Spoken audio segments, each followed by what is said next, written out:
Guys, मिलते हैं हम लोग आ गए एक नए वीडियो में, जो कि हम लोग स्टार्ट करेंगे अपना BPC 141 यूनिट 11 प्रवाह और सचेतनता।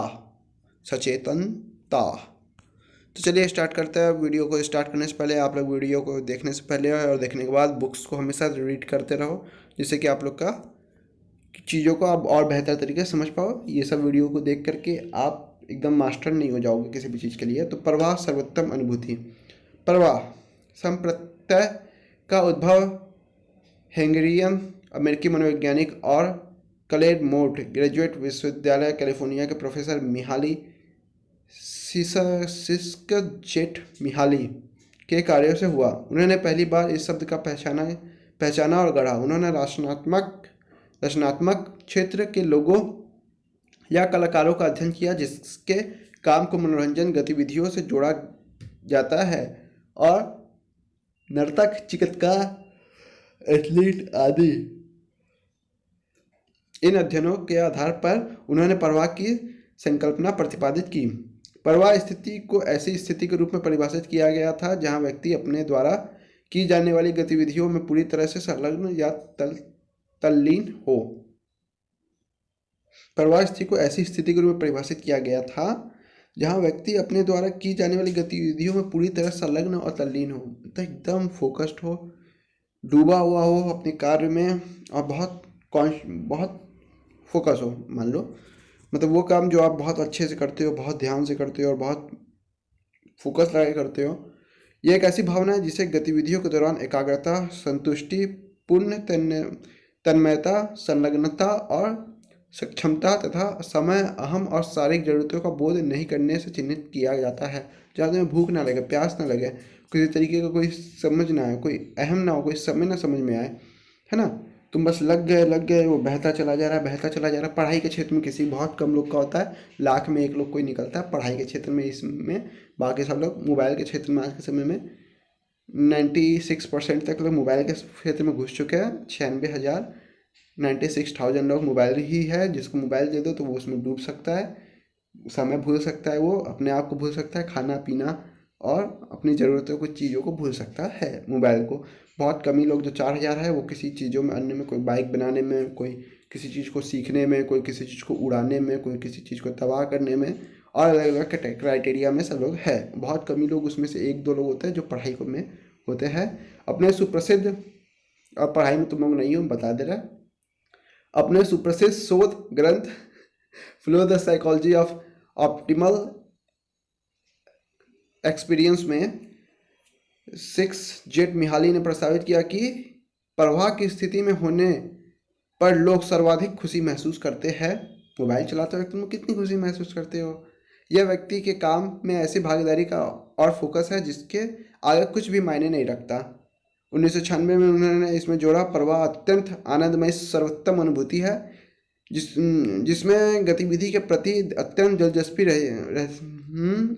दिलचस्पी सहित समग्र एकाग्रता और आनंद का अनुभव किया जाता है। इस प्रवाह अनुभूति को खेल, गेम्स, रचनात्मक गतिविधियां, आध्यात्मिक अनुभूति और अन्य संदर्भों के दौरान महसूस किया जा सकता है। हालांकि यह इससे व्यापक है। मैस्लो का चरम अनुभूति संप्रत्यय और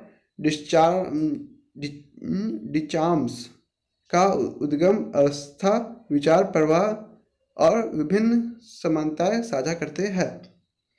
प्रवाह अनुभूति के घटक: क्रिया और जागरूकता का विलय।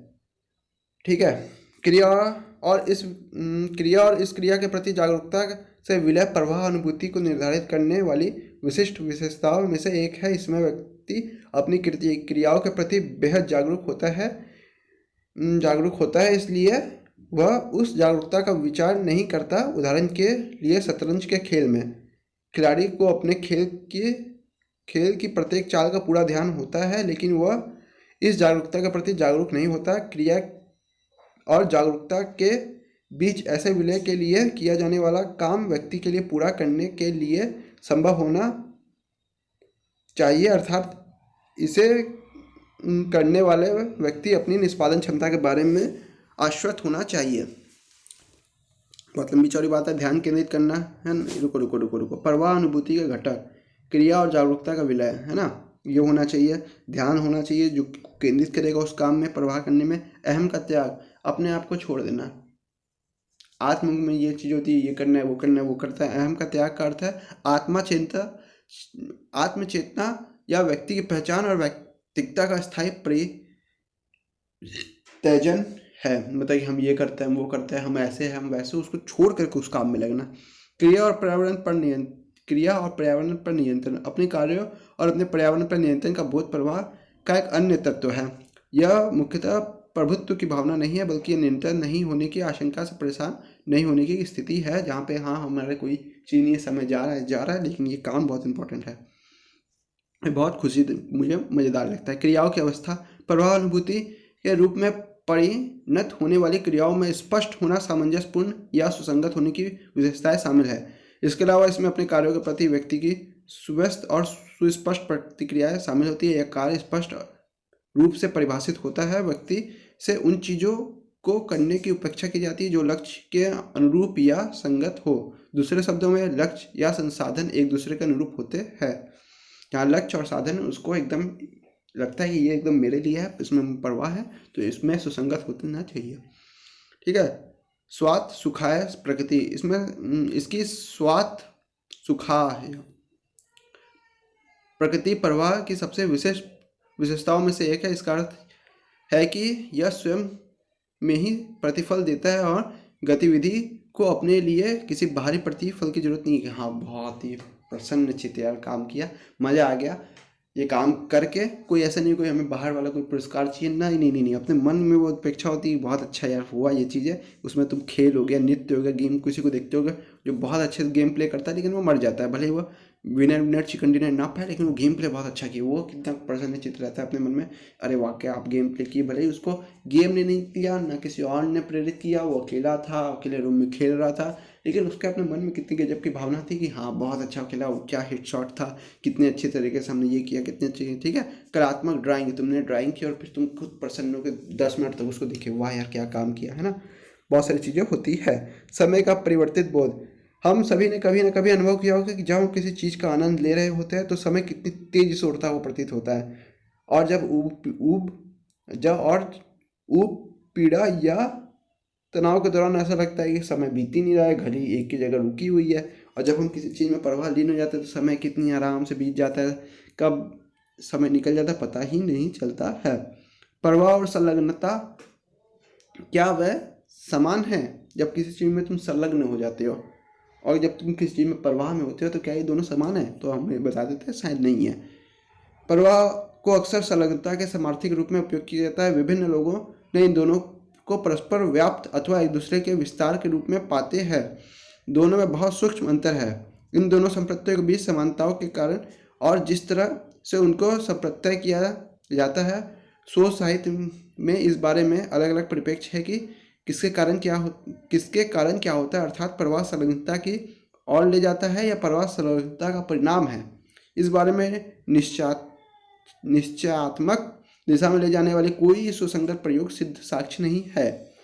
ठीक है, कि कौन किसको साथ चलता है। प्रवाह देशज परीक्षण, प्रवाह प्रत्यक्ष की हिंदू पवित्र ग्रंथ भगवद गीता में वर्णित कर्म योग के हिंदू दर्शन के विभिन्न समानताएं हैं। प्रवाह और भगवद गीता दोनों ही आंतरिक संतुष्टि और शांति की अनुभूति के लिए अंतिम लक्ष्य पर ध्यान केंद्रित करने के बजाय यात्रा और कार्य प्रक्रिया में आनंद लेने की प्रतिपादित करता है कि लक्ष्य को सोच के मत चलो, जो वर्तमान में कर रहे हो, जो कार्य अभी तुम कर रहे हो उस कार्य में खुशी पाओ। वो कार्य इंपॉर्टेंट है, ना कि ये सोचो कि वहाँ जाके हम खुश होंगे जब वो प्राप्ति हो जाएगी हमको।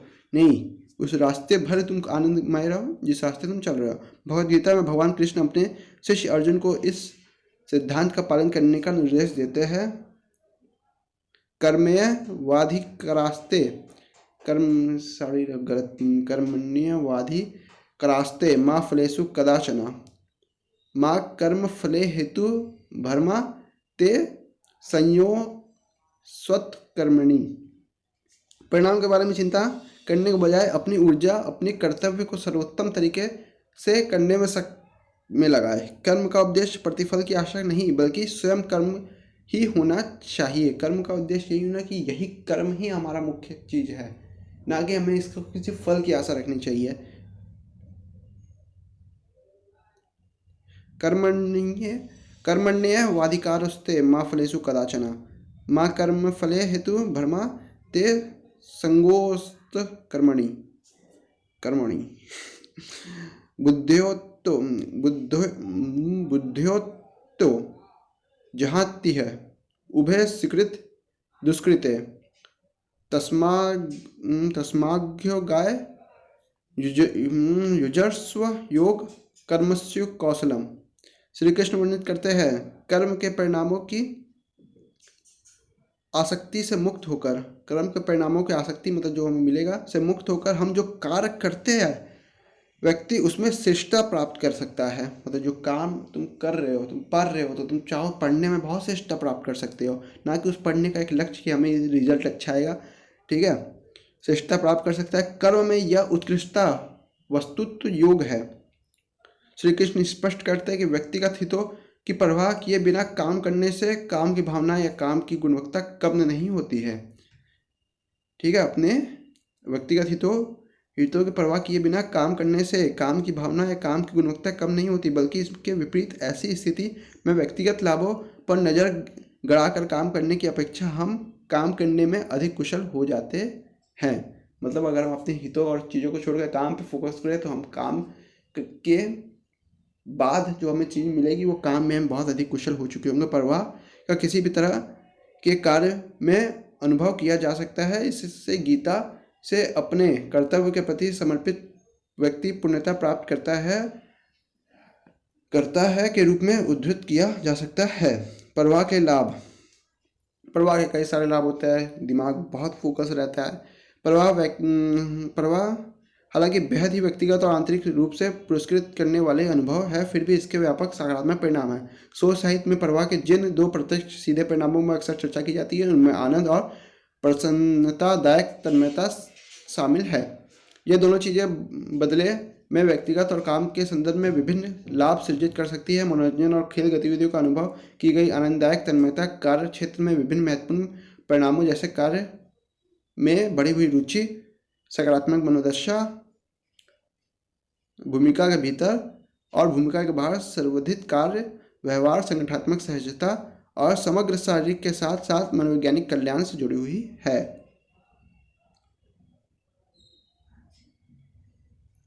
सचेतना, सिस्क जेट मिहाली गुणवत्ता साक्षात्कार अध्ययन में अधिकांश उत्तरदाताओं के परवाह की स्थिति में मन, शरीर और क्रिया के जुड़ाव, आनंद और शांति की भावना का अनुभव किया। यह भावना किए जा रहे कार्य में गहन ध्यान और एकाग्रता के परिणाम स्वरूप सृजित हुई। व्यक्ति की इस अवस्था के बारे में रहने की इच्छा होती है ना, ये हम इस अवस्था में बार बार रहें। हम जब भी किसी कार्य को करें तो इसी अवस्था जैसी स्थिति में करें। वास्तव में इस कार्य में आनंद जिस कारण इस सृजित होता है वह कारण है सचेतनता। सचेतनता को सचेतना बोल दिए थे हम। सचेतनता, इसमें हम सचेतनता के से संबंधित एक अन्य विषय की तरफ बढ़ते हैं और जो कि सर्वाधिक जागरूकता या संबंधित क्षण में मौजूद होने से चिन्हित होता है। सचेतनता चेतना के गुण है जो कि लोगों में मनोवैज्ञानिक कल्याण को बेहतर बनाने में महत्वपूर्ण भूमिका निभाता है। भविष्य के बारे में चिंता करना या अतीत के में अटक जाना अधिकांश व्यक्तियों के लिए जीवन में मुख्य तनाव कारकों में से एक है। कभी भी भविष्य की चिंता मत करो और अतीत में मत अटको।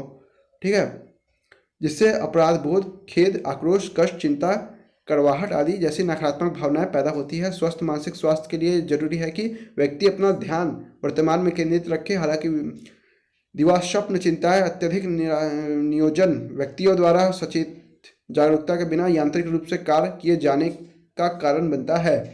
इससे हानिकर और निरर्थक व्यवहार धाराएं विकसित होती है। मन, शरीर और हृदय को अलग अलग होना विभिन्न लोगों के लिए दुनिया में रहने का एक बेहद समान और स्वीकार्य तरीका है। सब आयु वर्ग के लोग इसके प्रति असुरक्षित हो सकते हैं और निश्चित समय में विभिन्न भूमिकाओं, जिम्मेदारियों और संबंधों को संतुलित और प्रबंधित करने वाले व्यक्ति विशेष के रूप में असुरक्षित होते हैं। व्यक्तियों के शारीरिक और मानसिक स्वास्थ्य विशेष रूप से सामूहिक कल्याण की पर इस गंभीर प्रभाव पड़ते हैं। मतलब जहाँ पे लगो अपने एक कार्य पर लगो, एक प्रभाव पे लगो, ना कि अपना दिमाग अलग, दिल अलग, शरीर अलग, मानसिक चेतनाएं अलग उछल कूद रही हो, ऐसा ना हो। सचेतनता का अर्थ, सचेतनता शब्द पाली भाषा के सति शब्द का अनुवाद है और इसका मूल बौद्ध परंपराओं में निहित है। हालांकि इसकी उत्पत्ति भारतीय उपमहाद्वीप में वाह्यत ब्राह्मण परंपराओं, जिसमें बौद्ध धर्म का उदय हुआ, के हिस्से के रूप में कम से कम 3 शताब्दी ईसा पूर्व है। मतलब जब ईसा जन्म हुआ उसके 300 साल पहले, समझ जाओ। सचेतनता का उपयोग आमतौर पर मानसिक अवस्था या गुणवत्ता और इस विशेषता अवस्था गुणवत्ता को संवर्धित और पोषित करने में सहायता करने वाले ध्यान के रूप दोनों को इंगित करने के लिए किया जाता है। मानसिक अवस्था और गुणवत्ता को सर्वाधित और पोषित करने की अवस्था दोनों को इंगित करने के रूप में किया जाता है। कताब जिन सचेतनता को इस तरह परिभाषित करते हैं कि वर्तमान क्षण में उपदेश पर और बिना निर्णयात्मक हुए क्षण प्रतिक्षण प्रवाह अनुभूत पर ध्यान देने के माध्यम से आने वाली चेतना। वर्तमान क्षण में उद्देश्य पर, किसी उद्देश्य पर बिना निर्णयात्मक हुए कि क्या ये चीज़ करना चाहिए, क्या चीज़ नहीं करनी, कितनी देर तक होगी, कैसा होगा, उस क्षण प्रतिक्षण प्रवाह अनुभूति पर ध्यान देने के माध्यम से आने वाली चेतना कि जल्दी जल्दी करो, खानी खत्म ना हो जाए, बहुत मजा आने वाला है। सचेतनता की मुख्य विशेषताओं में पूर्ण वैचारिक जागरूकता और व्यक्ति की अनुभूतियों को स्वीकृति, ध्यान का लचीला नियंत्रण, अनुभूति के प्रति गैर संलग्न या निष्पक्ष खुलापन और यहाँ और अभी होने के प्रति उन्मुखीकरण शामिल है। ठीक है। बहुत सारे लोगों की अलग अलग परिभाषा है, अलग अलग पॉइंट ऑफ व्यू दिए गए, जिसको आप लोग पढ़ लेना। सचेतनता के आयाम, सचेतनता के अर्थ के उपरोक्त चर्चा के आधार पर सापियो एवं अन्य ने सचेतनता के क्षणों के दौरान व्यक्ति द्वारा अनुभूत किए जाने वाले सचेतनता को निम्नलिखित गुणों को रेखांकन किया। देखो, सचेतनता कुछ ही चीज़ों से आती है। पहले तो उस चीज़ में हमारा इंटरेस्ट होना चाहिए। अगर हमारा गेम खेलने में इंटरेस्ट नहीं है, कोई काम करने में इंटरेस्ट नहीं है, या उस फील्ड में इंटरेस्ट है ही नहीं, तो वह उस चीज़ में सचेतनता जताना बहुत प्रॉब्लम हो जाती है। तो कुछ चीज़ें मतलब कौन सी चीज़ें होनी चाहिए सचेतनता को अच्छे से अच्छा प्रभाव के रूप में उपयोग करने के लिए, किसी चीज़ में सचेतनता होने के लिए निर्णयात्मक नहीं होना, आने वाले विचारों और वर्तमान क्षण का मूल्यांकन किए बिना या किसी भी श्रेणी में रखे बिना देखना कि इसमें ये हो सकता है, वो हो सकता है, नहीं ये चीज़ है, इसको चलो करते हैं और जी लगा करते हैं ना, इसमें निर्णयात्मक नहीं होना है। प्रयास रहित होना, किसी विशिष्ट लक्ष्य में प्राप्ति के लिए प्रयास नहीं करना, वांछनीय परिणाम से जुड़ाव नहीं रखना कि जो परिणाम आएगा उसको तो सोचना ही नहीं है हम लोग को, बस इसमें ये चीज़ करनी है और बस मज़े लेना है।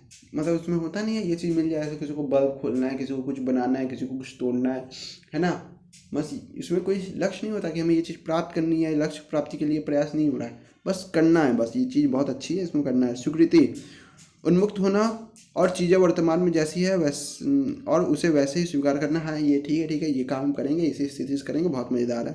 ऐसा नहीं कि ये काम में थोड़ा सा भी हम थोड़ी देर बाद हाथ लगाते तो बहुत अच्छे से लगाते, ये सब नहीं। धैर्य, एक शांत मन धारण करना जो चीज़ों को उनकी गति को प्रकट होने दे। मतलब तुम एकदम सामान्य धैर्य से हर चीज़ों को धीरे धीरे कर रहे हो, किसी भी चीज़ के प्रति एकदम ऐसा नहीं फटाफट करना है, नहीं। भरोसा, अपने शरीर अपनी भावनाओं पर भरोसा रखना और यह भरोसा रखना कि जीवन में जो कुछ भी हो रहा है वह वैसा ही होना चाहिए, ये सही है।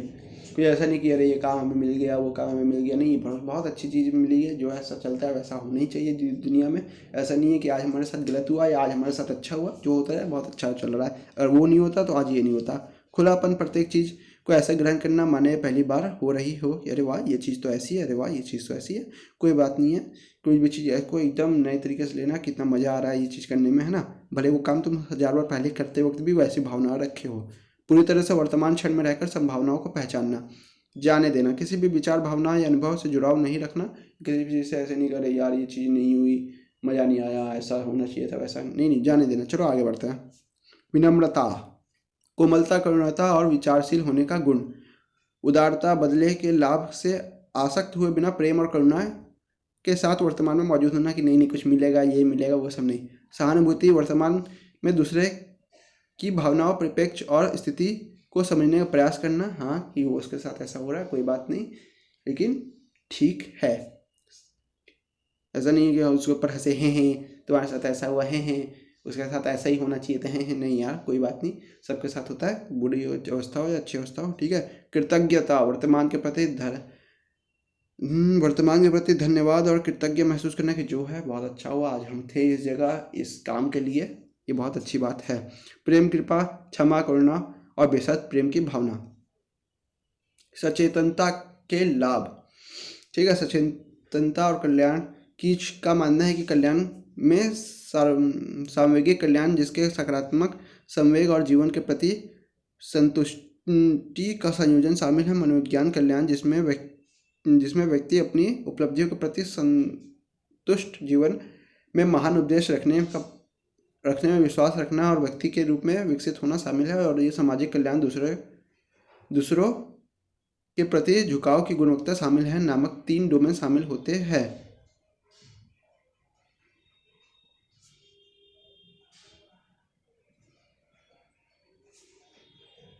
3 डोमेन कहाँ गए हैं,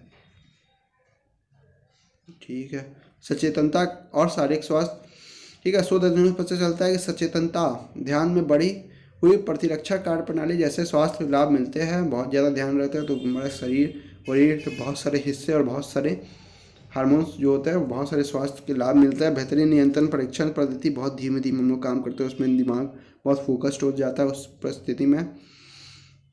से पता चलता है कि सचेतनता से वयस्कों और युवाओं दोनों के पुराने दर्द, थकान, हृदय रोग, प्रकार 2, मधुमेह, कैंसर आदि सहित विभिन्न शारीरिक समस्याओं में कमी आती है ना। थकान वकान नहीं होती, बहुत ज़्यादा कॉन्शियस होकर हम लोग कोई काम करते हैं, दर्द नहीं हो सकता, हम लोग कैंसर आदि में हम लोग को शारीरिक समस्याओं में कमी आती है, ठीक है। सचेतनता और संज्ञात्मक कार्य प्रणाली, हम लोग का दिमाग में हम लोग किसी चीज़ पे फोकस करके लगा रहे तो हम लोग की संज्ञात्मक प्रणाली भी बढ़ेगी, मानी बात है। पूरी क्षमता से कार्य करने और निष्पादन में सक्षम होने के लिए व्यक्ति को ध्यान, स्मृति, चिंतन, तर्क, निर्णय लेने, भाषा आदि जैसे सर्वोत्तम संज्ञात्मक कामकाज की जरूरत होती है। जब हम एक समय में विविध प्रकारों में संलग्न होते हैं तो जरूरत पड़ने पर ध्यान केंद्रित करना मुश्किल हो जाता है।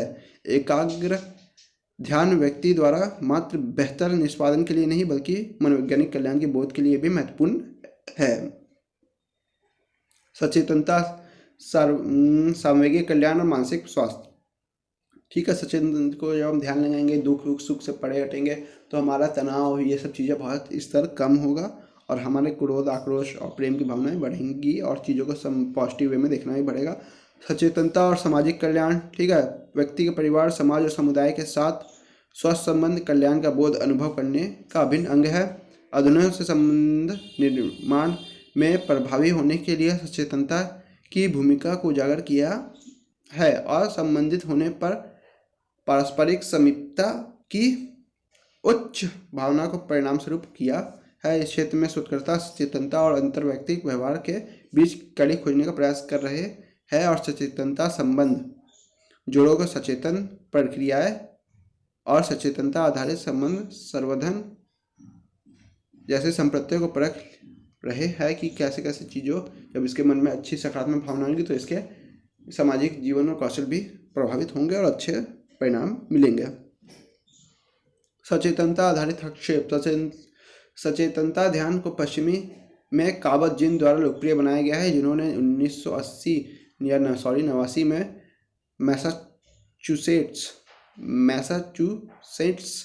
विश्वविद्यालय चिकित्सा केंद्र में सचेतना आधारित तनाव कम करने के कार्यक्रम को संप्रत्ययबद्ध और विकसित किया। 1995 में उन्होंने औषधि सचेतना केंद्र, स्वास्थ्य देखभाल और समाज स्थापित किया। शारीरिक और मानसिक स्वास्थ्य के क्षेत्र में सचेतनता आधारित हस्तक्षेप MBI के लाभकारी प्रभावों विभिन्न शोध हुए और उसके ऊपर चर्चा की गई। इसमें लोकप्रिय सचेतनता आधारित हस्तक्षेपों में से कुछ नीचे वर्णित किए गए हैं। सचेतनता आधारित तनाव प्रबंधन MBSR, ठीक है। MBSR तनाव से राहत और शारीरिक मानसिक स्वास्थ्य और व्यक्ति के कल्याण के आगे बढ़ाने के लिए पहला सचेतना आधारित कार्यक्रम था। इसमें प्रतिभागियों के सीखने और उसके सामूहिक अनुभव के लाभ उठाने के लिए सामूहिक प्रारूप से संचालित 8 सप्ताह का पाठ्यक्रम शामिल है। ठीक है, इसे शिक्षा आधारित और अनुभव आधारित दोनों विधियों के लिए डिजाइन किया गया है, जिसमें पारंपरिक बौद्ध सचेतना ध्यान तकनीकों जहाँ प्रतिभागी श्वास लेने पर अपना ध्यान केंद्रित करना सीखते हैं, इसे ध्यान के अन्य विषयों जैसे संवेदनाओं, संवेग, विचारों बारे में जागरूक की ओर ले जाते हैं। सरल योग आधारित और मांसपेशियों में खिंचाव संबंधित व्यायाम, बॉडी स्कैन जैसे व्यवहार, जिसमें प्रतिभागी अपने शारीरिक अंगों पर ध्यान केंद्रित करते हुए जागरूकता के दैनिक अभ्यास में सचेतनता को एकीकृत करने में सहायता के लिए सामान्य कार्यों पर ध्यान केंद्रित करते हैं और समायोजन किया जाता है। लंबी चौड़ी कहानी होती है वहाँ पे और अलग अलग चीज़ें होती है। सचेतनता आधारित संज्ञानात्मक चिकित्सा MBCT का मूल सामूहिक आधारित 8 सप्ताह का कार्यक्रम MBSR में से है। हालांकि इसे जिंदेल संगेल, मार्क विलियम्स और जॉन टी संडेल द्वारा विकसित किया गया था। सब कैसे कैसे नाम है, जिसका उपयोग उन व्यक्तियों द्वारा किया जाना था जो अपने जीवन में अवसाद की विभिन्न घटनाओं से पीड़ित थे और जिसका अनुभव कर चुके थे। वह सचेतनता व्यवहार के साथ संज्ञानात्मक चिकित्सा की विशेषताओं को जोड़ता है। MBCT संज्ञानात्मक चिकित्सा से अलग है क्योंकि इसमें विचारों की सामग्री का आकलन या संशोधन करने के बजाय व्यक्ति के विचारों और भावनाओं की गैर निर्णयात्मक स्वीकृति शामिल है। द्वंद्वात्मक व्यवहार चिकित्सा DBT, इसको तुम लोग पढ़ना। और क्या है, स्वीकृति और प्रतिबद्धता चिकित्सा, बहुत सारी कहानी हो जाएगी, दूसरा कोई टॉपिक पढ़ता है। तो बस यही दो बाकी था। चलो, स्वीकृति और प्रतिबद्धता चिकित्सा ACT तुम लोगों से बता देता है। स्वीकृति और प्रतिबद्धता चिकित्सा ACT एक मनोवैज्ञानिक हस्तक्षेप है जो अवलोकन और अनुभव पर आधारित है, जिसका उद्देश्य प्रतिबद्धता और व्यवहार परिवर्तन रणनीति के साथ स्वीकृति और सचेतना रणनीतियों के संयोजन से व्यक्ति और मनोवैज्ञानिक लचीलेपन में सुधार करना है। इससे अमेरिकी मनोवैज्ञानिक संघ द्वारा अवसाद के इलाज के लिए सुप्रसिद्ध रूप से मान्य हस्तक्षेप के रूप में माना जाता है। यह मनोवैज्ञानिक लचीलेपन का अर्थ है कि पूर्ण चेतना के साथ वर्तमान क्षण के साथ पूर्ण जुड़ाव और स्थिति के आधार पर व्यक्ति के पसंदीदा मूल्यों के साथ व्यवहार को संशोधित करना या बरकरार रखना। यह चिकित्सा काफ़ी हद तक संज्ञानात्मक व्यवहार ढांचे पर आधारित है, लेकिन लचीलेपन प्राप्त करने में व्यक्तियों की सहायता करने के लिए सचेतना व्यवहारों के अपने मुख्य अनुप्रयोग में विचलन करती है। तो कैसा लगा ये वीडियो, आप लोग कमेंट करके ज़रूर बताना। किसी भी पार्ट में आप लोग वीडियो को कमेंट कर सकते हो, जैसा आपको अच्छा लगा हो या जहाँ कहीं आपको ख़राब लगा हो या कोई प्रॉब्लम हुई हो या कोई डाउट हो या कोई चीज़ पूछनी हो तो आप लोग ज़रूर कमेंट करना। किसी भी तरह की कोई पर्सनल प्रॉब्लम या कोई क्वेरी हो तो डिस्क्रिप्शन बॉक्स में मेरे लिंक्स दिए गए, आप मुझे वहाँ डायरेक्टली मैसेज कर सकते हो। So thank you for watching guys, मिलते हैं नेक्स्ट लेवल के नेक्स्ट वीडियो में। जाते जाते वीडियो को लाइक और चैनल को सब्सक्राइब कर दीजिएगा, जिससे कि मुझे बहुत ही अच्छा मोटिवेशन मिलता रहे और आप लोगों के बारे में पता चलता रहे और आप मुझसे जुड़ जाओ। एग्ज़ाम की इंपॉर्टेंट वीडियोस और क्वेश्चंस से रिलेटेड वीडियोस जल्द से जल्द चैनल पे आते रहेंगे। तो वीडियो को लाइक और चैनल को सब्सक्राइब कर लीजिएगा, बेल आइकन बटन को भी प्रेस कर लीजिएगा। हम लोग मिलते हैं अपने नेक्स्ट ब्लॉक 4 में और यूनिट 12 में। तो थैंक यू फॉर वॉचिंग, मिलते हैं नेक्स्ट वीडियो में। जाते बाय बाय और टाटा आप सबको और बहुत सारा प्यार। बाय।